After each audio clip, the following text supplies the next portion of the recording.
Hi guys, and welcome to another video. Now you're seeing Blackout gameplay, and I promise you it's actually not too bad this time around. 4 kills up till this point, but I'm actually going to talk about my history as a caster, if you can see in the title. But 10 minutes is just about enough for me to talk about me, because I mean, to be honest with you, I could have went on for hours and hours because I am that self-centered. But realistically, I can cram it all in 10 minutes anyway. But Blackout player going down here. It was me and my mate Jolly and just a random in the squads.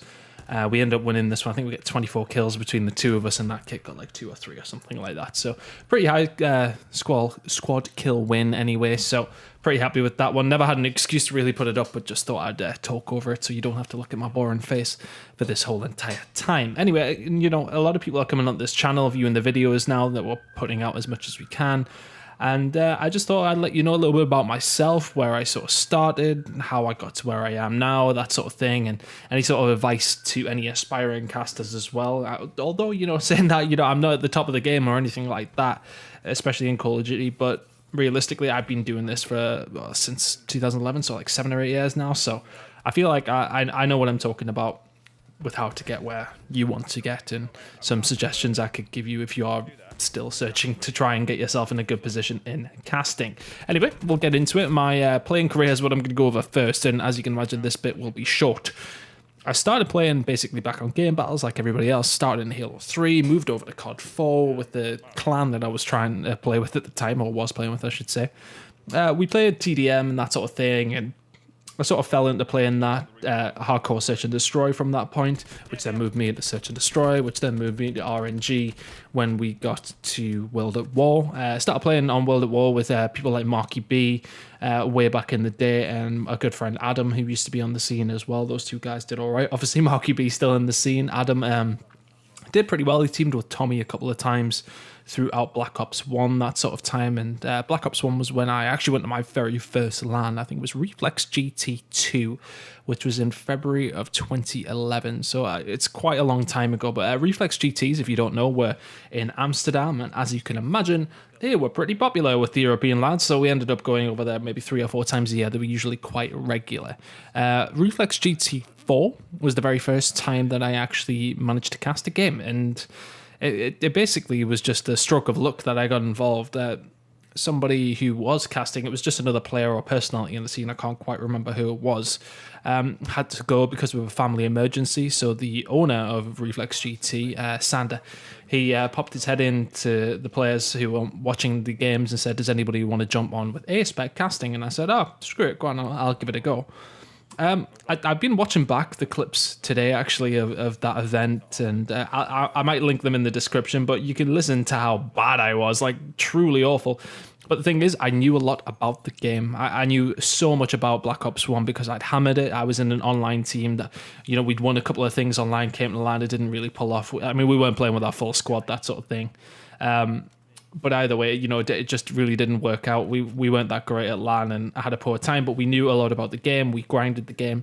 So it was easy for me to talk about. You know, we were playing Demolition at the time, that sort of thing, and I knew a lot about it. So that's how I sort of fell into casting.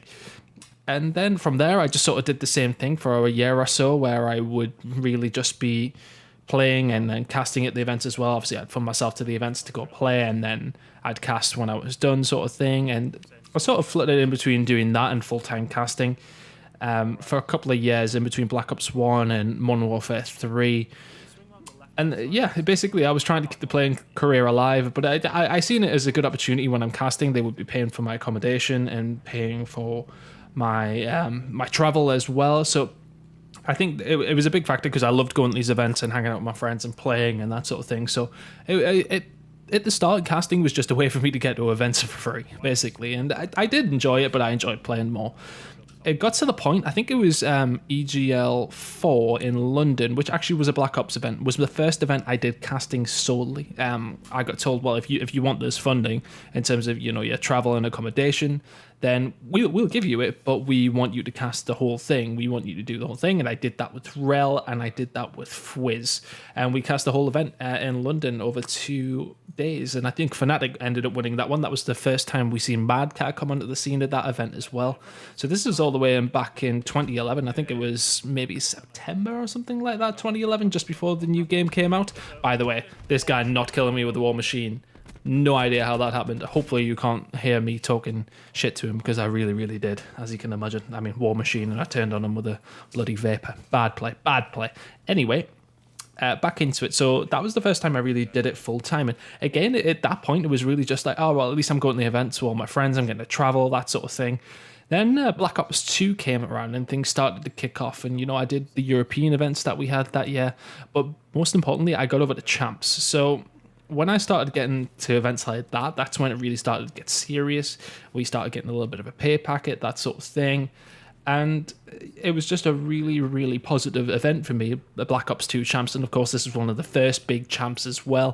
Fantastic event. And it was sort of the ascendancy of Call of Duty. Black Ops 2 was probably at one of the highest points that we've had for years. So it was a good time to start getting involved. And then from there, I just sort of stayed at that sort of level for the next few years. It was a case of casting world champs when they came round, whenever that was. And then I would be doing all the European events. And I sort of did that until this year. I was doing all the big international European events. I was doing like G3, DSWCs. Me and Brycey did the majority of those. So, you know, I was there. I was in and around with the big boys, but only in Europe. I was never really paid to go over to these MLG events or anything like that, apart from Champs, where I'd go every other year or so. Like, I'd get invited one year, not the next, because they probably realised how shit I was. And then I would get invited the year back because they realised they actually really needed me, that sort of thing. But it was then a case of I didn't go for a couple of years to Champs, and I thought, you know, I'd just sort of be ticking along and doing okay. And that's when I got the job here with EGL and was working full time as a content creator for them and social media stuff and that sort of thing. And then I got the call up to an MLG event in Dallas for the start of World War II. Now, I mean, all I did was in this case was put out a tweet saying, oh, God, get me over to these first few events, because I think they announced a few. I literally cast every single game on Bravo. That's what I said. And Adam Apicella hit me up and said, okay, well, we like that sort of work ethic. Let's see if we can get you on board. And then I had conversations with the CWL, and they brought me in for that first event to see how I did. And they must have liked me at some point, because, I mean, they kept me over for the rest of the time.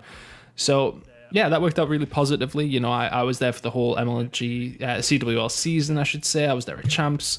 I wasn't there for Pro League, of course, but all the open events I've loved doing this year, and it's really been the best year in my career, so to speak. So, yeah, really, really happy with how this year has gone. In terms of tips for anybody, I would say, like, realistically, just put yourself out there as much as you can. A lot of people sort of ask me, like, how did you get into casting, that sort of thing? Yes, okay, I was lucky enough to do an event and sort of have my knowledge, but if you have the knowledge to do it, just try and jump into some online streams. Just try and jump in to online competitions. Get as much practice in as you actually can, and then that just makes things so much easier. If you can back up to a tournament organizer, say, look, I've done these online things, then just do it. Even if it's just commentating by yourself over some YouTube gameplay, just do it, and you will get opportunities. That's the thing. They're hard to come by. They really are. But when European events come around, smaller European events come around, that's when you start to get in there and trying to see what you can do with it if you're any good, and then you will get picked up if you're good enough and you work hard enough.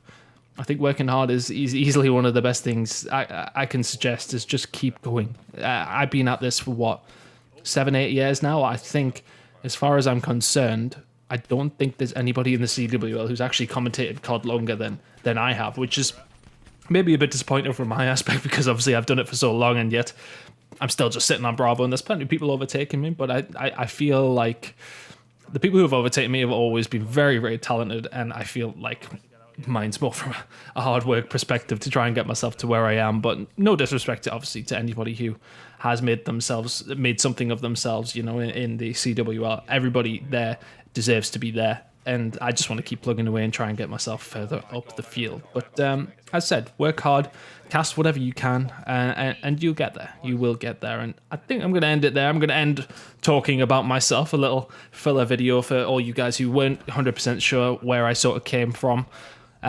it just shows though that, you know, persist. That's what I've done. I've persisted at it.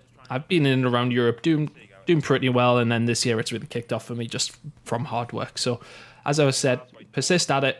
Keep going with the streams. Make sure you're streaming, commentating what you can, and you will get recognized if you're good enough. You will get recognized. Sometimes it just doesn't work out for people. People just, it doesn't come naturally to them. It's not an easy thing to do well. Sometimes, I mean, at first it didn't come naturally to me, but I practiced and got better and took advice and just worked hard. That's all I can say. Anyway, I'm going to let the rest of this game play out. You can see me and Jolly are going to pick up the win here. Just 2, I think it was us 2 against 6. How the hell we got out of this situation, I haven't got a clue, but plenty more videos coming for you in the next week or so. Rostermania will be coming to a close more than likely fairly shortly. If you checked out my video yesterday on Rostermania with Lando, if you did join me, I'm recording this before I actually got to that video, but at the same time, that'll be an interesting one for you to watch if you haven't caught it. But please, guys, subscribe to the channel, leave a like on the video.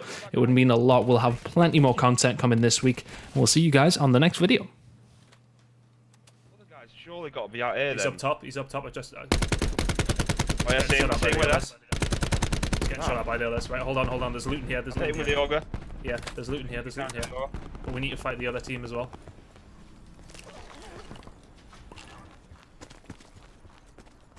Right, I'm just trying to get in a better position here. Net call. Let's just push this around. High side like they did. Yeah. Safe zone evac orders They're are in on our effect. left. They're north somewhere. Yep. Hold on. I'm putting dead silence on and iron lungs. Hold on. I've got the chance as well. Once that. Yeah, whack it on. That's at the very top. Right there. While they're scrapping, we should push while they've scrapped. Oh, of course. I'm going high side. I'm going high as fuck. I've got an ogre here. I can get him pinned down. They did. Watch out here. Watch out. There could be one just fucking speaking. Sit rep. Circle collapse imminent. Get to safety. Are you looking? I've nailed him. North. Wait there. There's one further to the right as well. That's him. Dead. Same guy you were shooting. Alright, he ran back. I'm pushing. Get up here with me, man. Get up here with me. I'm pushing this guy. I'm in the zone. Oh no, I'm not. Last one on me. On me as well. Pull back, man. Pull back. He's weak. He flashed me. Yes! We love that. Exactly how we drilled it. Sorry, I was getting super Don't tell me aggressive. How many kills do you have? 14. 10. 24. That's pretty good. That is decent.